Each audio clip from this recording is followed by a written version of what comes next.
Hello and welcome to the Euro What, episode number 93 for the week of August 31st, 2020. I'm Mike McComb and I'm joined today by Ben Smith. Hey Ben. Hey Mike. We are a pair of Americans trying to make sense of the Eurovision Song Contest, and this week we'll be starting the conversation about Eurovision 2021. Happy New Year, Ben! Happy New Year, Mike. We did it. We got through 2020. It's all done. Here we are. It's now 2021. Yes. Yes. Oh, I'm so glad that we had the exact same bit planned for the opening of this. Yes. Just like, hey, it's no longer 2020 anymore, except wait, no, it is. Oh, yeah. I mean, that year just felt like all of the years, but it's a new year now. Yes, it's new year now. Be new, please. Yes.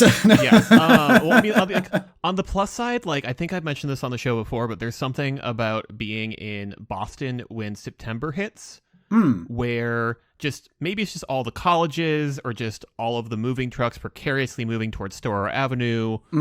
There's a chill in the air, and I want to buy school supplies, and I want to get new shoes. Yes, because back to school, even though I'm not even going back into the office anymore. Like, what am I going to do, Mike? Well, I mean, you can still get shoes. I don't know where you would wear them, but yeah, I'm overdue for a new pair of Chucks. I got a new pair of Chucks back in December, and they're still in great condition, which is sad. Anyway, on to more optimistic things. Yes, Eurovision 2021 is here. Yes, but before we get into all of the new stuff for the new year, I just kind of want to check in on the mailbag and also some Eurovision in the wild. It was kind of a full summer of random Eurovisionness. Just it popping up in the weirdest of places. Yes. So in our last episode, we were talking about the American Song Contest, and we plugged in audio from Evan in the last episode, and like pulling back the curtain a little bit, that audio came in after we had recorded. So if it seemed like it just popped in out of nowhere, it kind of did. Yeah, like I was listening back to our show as I do. Again, as long as we're revealing the curtain, yes, I do listen to our program. Oh yeah, I do too. Yeah. Well, mostly just because I want to be like, okay, so did Mike cut that bit? Yeah, you did. You were a very gracious editor, Mike. But yeah, I was just like, oh, this is new, and it was great. Yeah. I love that we have implemented a sound off thing, and people are already sounding off. Yes, and you can find the sound off feature on our website at eurowhat.com. And I think Evan did bring up some really good points about comparing this to the Eurovision movie and all of the Sturm and Drang and anxiety and. Yeah, I mean, I think that is a fair point. And it was kind of funny. Like, I didn't watch any of the political conventions because I take care of my mental health right now. Yes. Like it's already like I'm already hanging by a thread most days, so like I don't need to just like actively depress myself more. Right. But I mean, I was still checking Twitter because even I can't follow my own advice a lot of the time. But it seemed like when they were doing I don't even know what part of the convention it was. Was it when they were like they were doing the delegates for the Democrat National Convention, and they did a wonderful thing this year is they took advantage of the fact that we're all remote and like had each state do like they had like a spokesperson and they had like a nice little placard in the background, and not as many states as I would have liked to took advantage of that to like do here is a national thing. Like the one that was popping up everywhere was Rhode Island, where they had like somebody with a plate of Rhode Island style fried calamari in the background. Oh yes. I don't think anybody said thank you, Milwaukee, for a wonderful show, which would have been hilarious. But which would have been great. We would have caught that immediately. Yeah. But I mean, it seemed like Twitter, like a lot of Twitter that wouldn't really know anything about Eurovision, at least judging by my feed and like the people I know, like they seem to really respond positively. And they're just like, oh, this is a really cool way of presenting things. It's like, all right, that's a point in just like sort of presentation's favor. And absolutely bring out, let's like trot out all of the state symbols. Yeah. On my end, just paying attention to Eurovision Twitter, a lot of people picked up, oh, hey, the 12 points from North Dakota go to our good friend South Dakota. Yeah. Scott Reed, who I see frequently on things like Eurovision Again. But that just made my day seeing that. Yes. And it's just like, obvious points booing klaxons. So yes. I'm still not 100% convinced that the American Song Contest is going to work, but at least there's some potential ideas out there that could make it work. So I'm a little bit more optimistic than I was 2 weeks ago.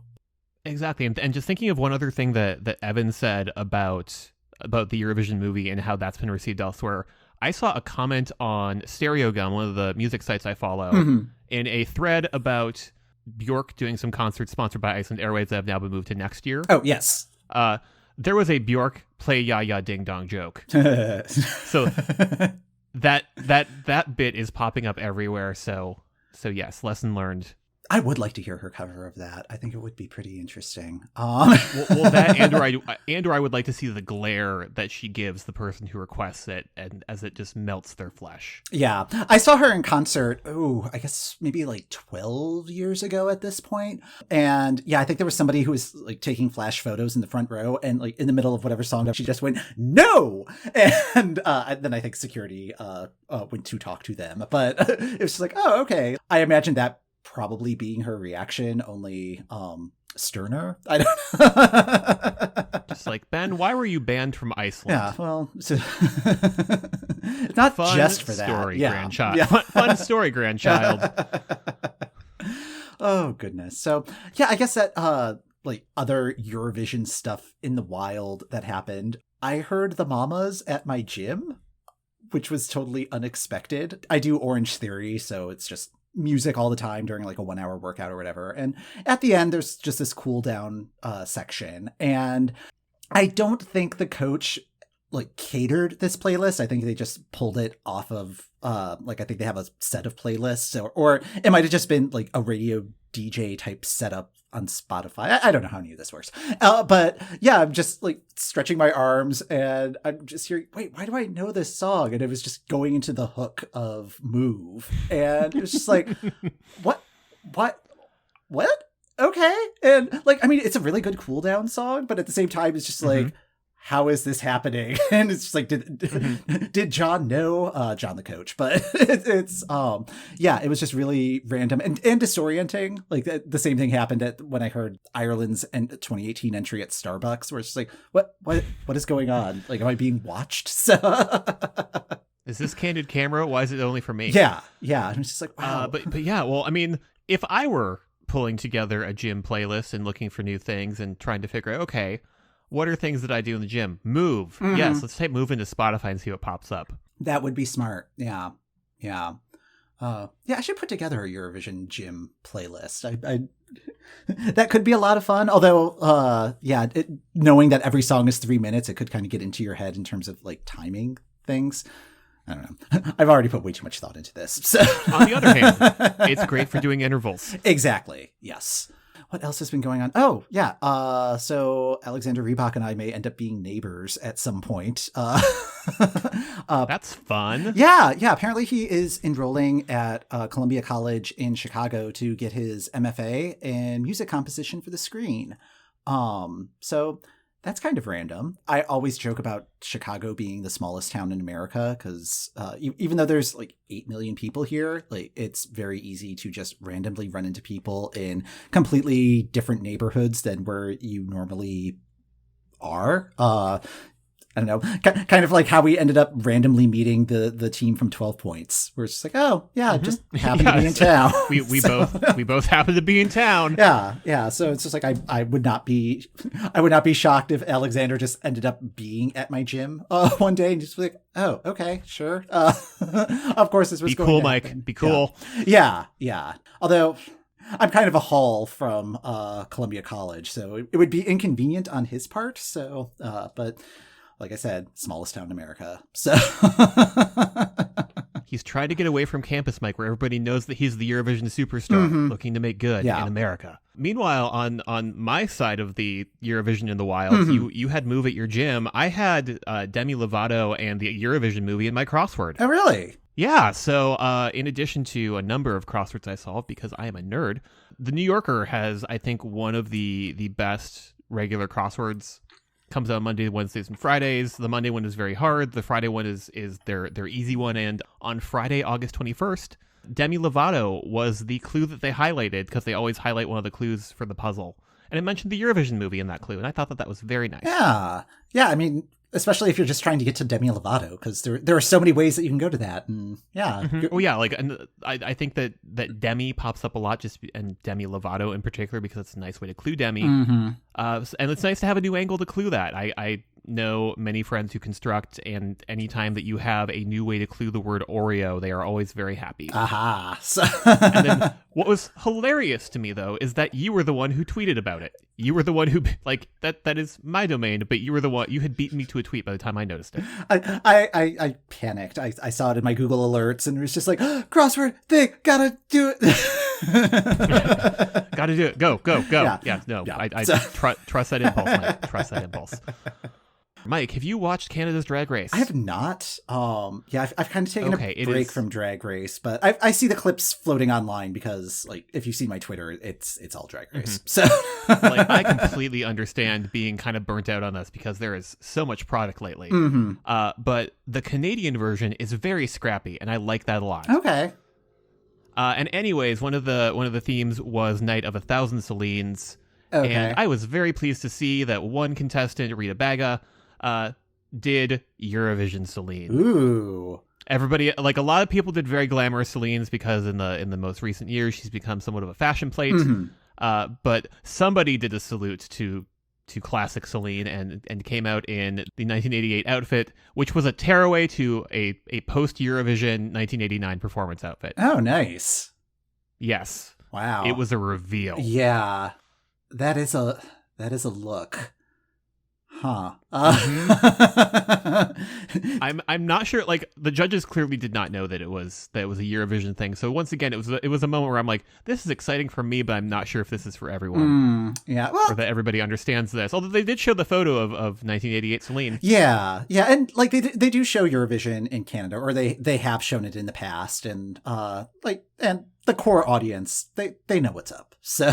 Mm-hmm. I guess speaking of drag, something that happened, about a month or so ago, one of our listeners, Nitro Gnome, was kind enough to design clothing for the game Animal Crossing with our logo on it. That came in, and I didn't actually scream, but I definitely typed the word screaming when I sent you the link. Yeah. It was so completely unexpected and really adorable. I've not played any Animal Crossing, but it was just like, this actually almost convinced me to get the game. So yeah, like I know just from experience with past editions of Animal Crossing that it is not my flavor of video game, but I'm very excited that if it were, I could purchase a shirt with our logo on it. Yes. So we will have a link to that in our show notes, and it has the download code. Like, I don't even know how it works. Like, that is how much I do not know about Animal Crossing, but it's so adorable. So. It is truly adorable. It looks like there are lots of different Eurovision podcasts merch available on Animal Crossing, courtesy Nitro Gnome. So support all of your favorite shows, but also support ours. Yes. And when I was trying to track down the tweet earlier, I was scrolling through their feed, and there's like a museum of Eurovision on their island. So super fan, super cool. Very, very pleased about that. Also, in the world of video games, Just Dance has started to announce what is going to be in their 2021 edition. The last couple of years, the track lists have included Eurovision alumni. Netta's Toy was in the 2019 edition. Another Netta song was in the 2020 edition. I think that one was Bassa Sababa. Yeah, because it had the rhino head thing that was really creepy. But yeah, other Eurovision alumni have popped up in the playlist, and so far they've only announced about 10 songs that'll be in next year's edition, and one of them is the song Zenit by the group Onuka, who performed at the 2017 grand final in Ukraine. They were the interval act with the horns and the awesomeness. I've talked about Onuka several times on this show, and it was really exciting to see that they're starting to hit the big time. They're in the video games now, and like Lizzo's there too.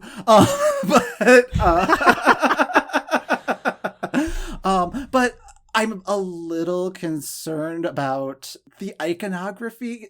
The song, the instrumentation, I can sort of understand why one might think it's Japanese, and that the band's name is Anuka also sounds Japanese.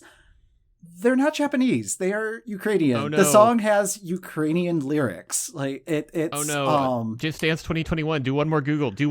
I beg of you. Yeah. So there's video of like gameplay for that particular song, and it's a little problematic. But I am already making the grimacing emoji, Mike. Yeah. So that's a little disappointing, but I am thrilled that other people are going to get to experience the awesomeness that is Anuka. And like I said, they've only released probably about a quarter of the playlist. The game doesn't come out until I think it's November, sometime in November. There could be more Eurovision alumni popping up. I would not be surprised if Netta pops in there again, either with Ricky Lake or Nana Banana or Who'sy What's It's. What you do. So think about things on there.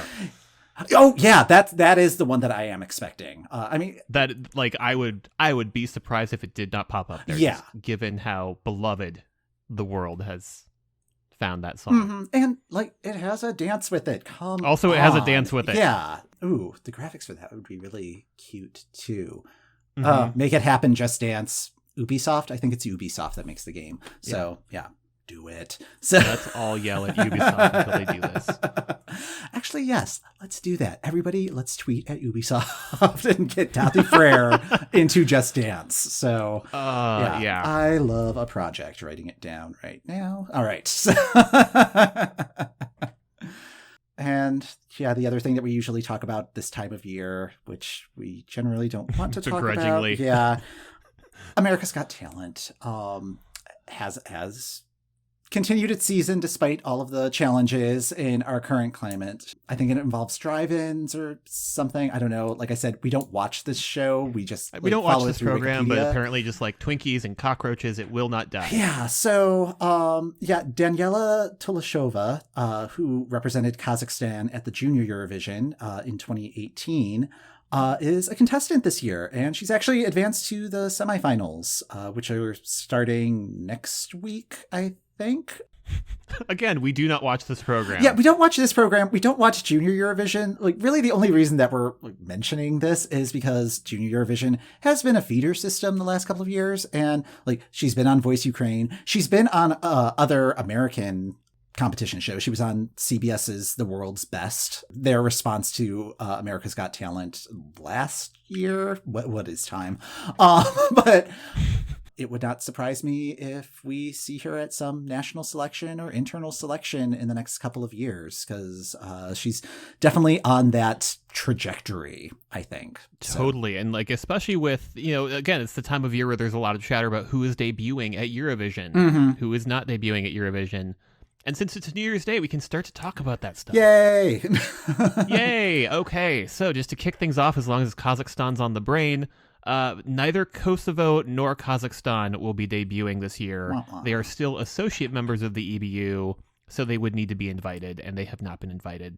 In fairness, everybody is very busy right now with the pandemic. Yeah. So many logistics to consider. So many spinning plates to keep in the air. So where are we right now in terms of setup? Looking at where things are right now, 31 countries have said they're participating. And in a rare bit of news for this early in the process, 19 artists are returning. Yay! Although we had been paying attention to that this summer, but yeah, like at last count, it was 19. Looking at the ones that are not necessarily guaranteed to be returning, the Roop have a fast pass in Lithuania.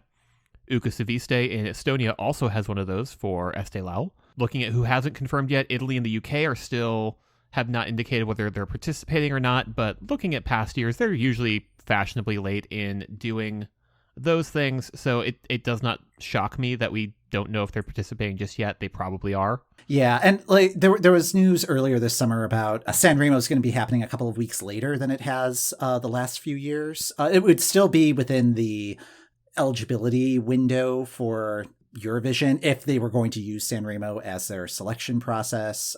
There's so many ifs with Italy because they just like to do their own thing. So yeah, I mean, could be Diodato who's comes back for Italy, or it could be somebody completely different, or it could be something completely external to Sanremo. So they'll keep us on our toes, keep it interesting.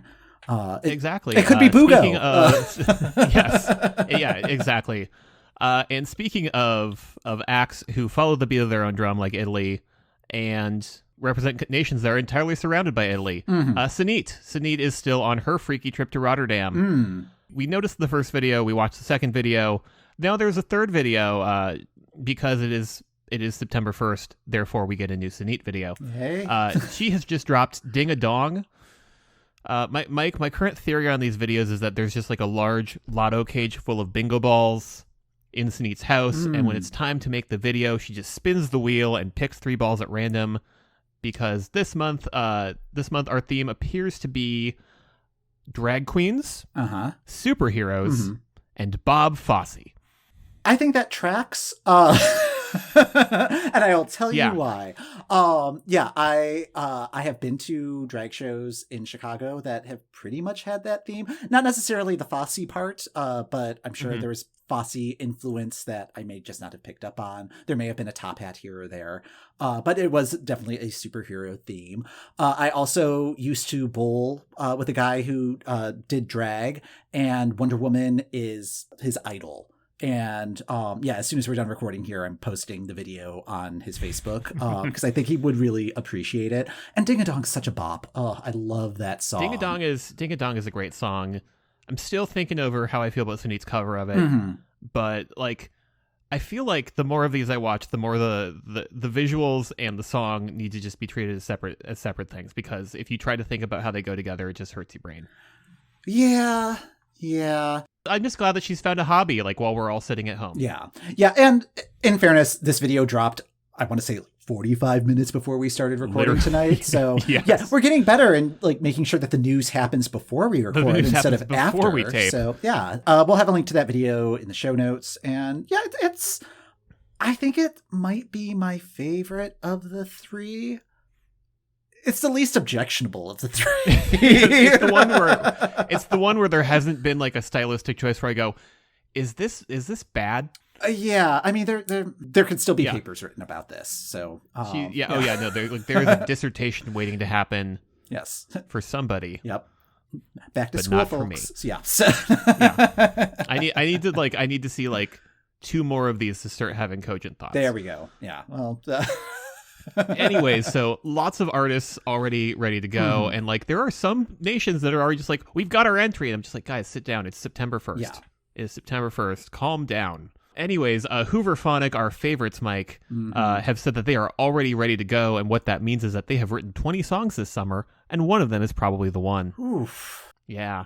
I mean, how long does it take to write a song? Like 20 seems like that's more than an album. That's like an album and a half.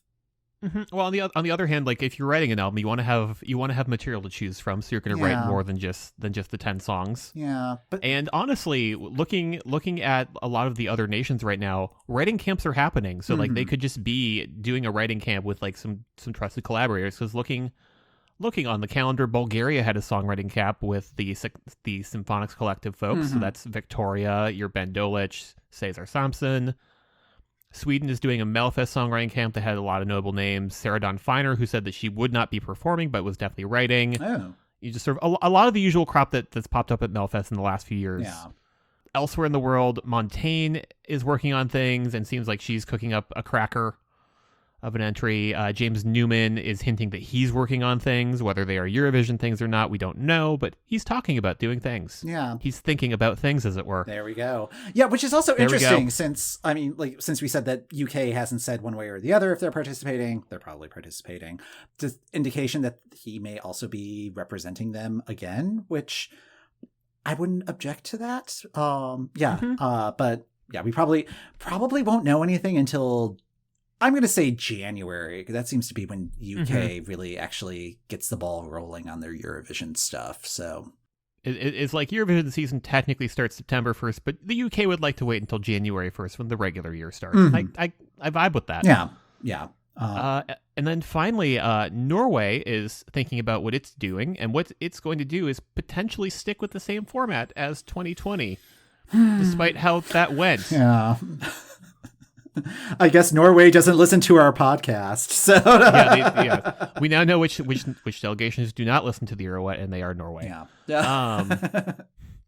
Anyways, early in quarantine, when we thought this was going to be just like a fun month where we all sat at home, a friend of mine invited a bunch of different friend groups for like a party that they said was going to kind of have like a talent show thing. We were encouraged to bring something. I was like, cool, I'll do a thing. I'll talk about a thing. I'll figure out a quick presentation to do. Cut to 15 minutes before it was supposed to happen, I remembered, oh crap, and very quickly whipped up a set of slides. And my talent for the evening was explaining how Norway had ruined their selection process in 2020. Yeah. Maybe it'll go better this time around. Yeah, you know what? Like, they broke the internet last time, and they've learned to not do that this time. Yeah, I mean, maybe. Yeah, I mean, they were pretty good at addressing the problems from the previous week, so that they were able to handle their server loads or whatever. So presumably they won't break the internet this time, since they've had 6 months since they broke it last time. I don't know. Mm-hmm. I hope they're not on Cloudflare, because that would be oh boy, yeah. But yeah, just oh no. Oh goodness. But I mean, at least this time, hopefully, if they will make sure that the demoscopic jury that's used as a backup watches the actual performances. Yeah, that seems like the easiest way of fixing things. Is like that should definitely be part of the backup plan. But. Mm-hmm. Yeah, and I don't know. I guess it is nice to know that there is going to be another selection process, because, again, there's 19 out of 31 acts that have already been selected. So it would be nice to have something to talk about during selection season. Mm-hmm. I do enjoy watching the national finals. Mm-hmm. Mm-hmm. Yeah, and I guess we have the normal amount so far that we know of at this time. Like, there's... Yes. 4, 5. There's at least 5. Something like that. But yeah, we will still have things to watch. Yes. And really, that's what matters. My Saturday afternoons need some TV time. So mm-hmm. What am I going to fold laundry to, Mike? Exactly. Yes. These logistics are important. But yeah, getting into the actual logistics for 2021, there is a lot to consider with this year being canceled and them not wanting to go through that part of the process again. There was an interview in RTS, which is one of the Swiss broadcasters, I believe, that was talking about the planning that is already underway for Eurovision 2021. And they've got kind of a 2-track plan happening, sort of in parallel. But track 1 is just assuming that it's just going to be your normal Eurovision year, business as usual, no restrictions, full steam ahead.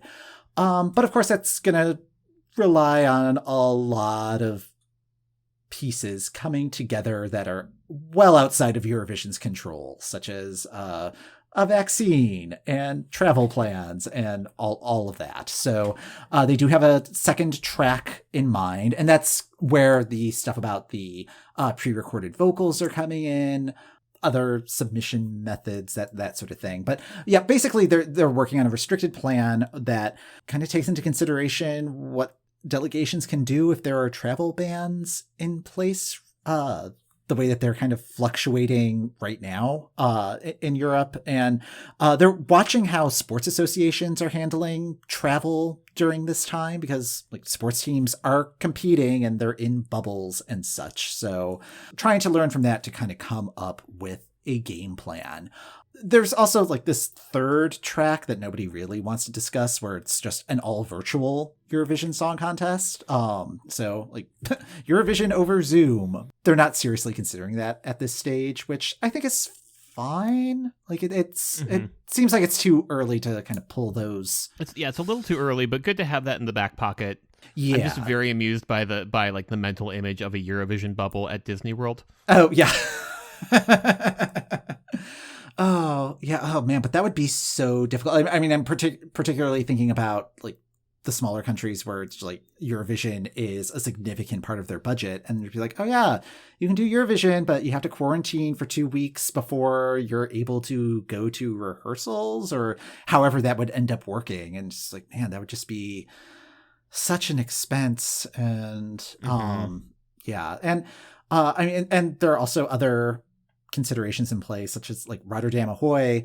They've had to lay off like 40% of their staff because there haven't been any events this year. Like that type of event space relies on events for its so like there was no Eurovision. The Korfball League finals, I just learned that Korfball was even a thing like maybe a month and a half ago, and this is I learned about it a minute ago when you said the word Korfball.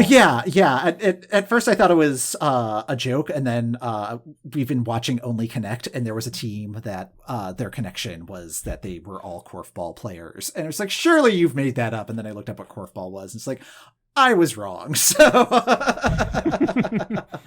but yeah, there have just been so many gaps in Rotterdam Ahoy's schedule that, I mean, these sort of considerations have to happen. So, yeah, it's just kind of a wait and see approach for right now. But yeah, it's really difficult to look that far into the future. Which also makes trying to plan travel very tricky. Like, I remember this time last year, it's like everybody was scrambling for hotels, and it's like, maybe, I don't know. I mean, particularly us in our situation, because we might not be able to leave the country. So yeah, that's just like a fun part about living in the U.S. right now. It's just be like, cool. Yeah. So, but we did do a whole bunch of Netherlands in the Eurovision Song Contest stuff this time last year. So if you want to go and revisit that episode, it's number 61. Yeah, if for some reason you've been under a rock and don't know anything about Rotterdam, episode number 61, although maybe... we'll have a link to the episode in the show notes. And I mean, I would say it's 80% useful, because there's a chunk of it where we're talking about episode 60. So like that part's not going to inform you. And then, yeah, there were some comments that were made that have aged poorly. See if you laugh now. Yeah, that is... Mike, one of these days I'm going to get rid of this decorative monkey's paw. Yeah, that I keep in my taping room. Yeah, I mean, it's the influence that we have. We're now getting our news before we record. We're throwing stuff out into the universe, and then it happens. We are your one-stop secret shop. So, is this what influencers do? Because I don't like it. Yeah, probably. Woo. Oh goodness. 2021, it's gonna happen. That seems to be the mission statement with the logistics planning, where it's like the 2021 contest is going to happen by hook or by crook. And due to the passage of time, 2021 is going to happen. Yes. And I'm looking forward to it. It's gonna be fun. Yes. Anything else? That does it. All right. So that is going to do it for this episode of the Euro What. Thank you for listening. The Euro What podcast is hosted by Mike McComb, that's me, and Ben Smith. That's me. You can subscribe to the Euro What on the podcast app of your choice, and when you subscribe, leave us a review, let us know how we're doing, and help other Eurovision fans find us. You can contact us through our website at eurowhat.com and on social media at EuroWhat. Next time on the Euro What, Ben will be examining if there's potential double trouble for the acts trying again at Eurovision 2021. Find out what that means in 2 weeks.